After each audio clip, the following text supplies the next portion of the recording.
Welcome to part 2 of absolutely unhinged things that my ex did. Holy cow.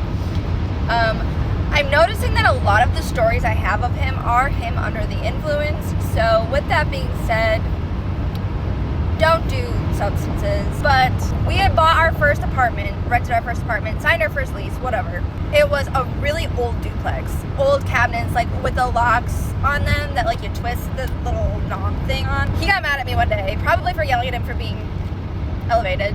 And mind you, it wasn't just gardening, okay?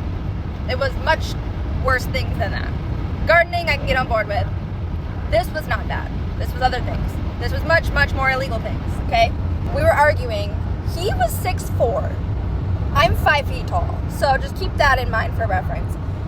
There was a tall, like, must have been a broom closet or something. And he picked me up, put me inside of this empty closet. We just moved in. Like, this was the first day we lived there. So, like, I didn't get to clean it or anything yet. So there was, like, daddy long legs in there, the whole nine. He put me in there, turned the knob so I couldn't get out, leaned up against it, and passed out. I could not tell you how long I was in there, probably like 2 hours, but shit, man, that was scary as hell. Pretty sure I'm claustrophobic now.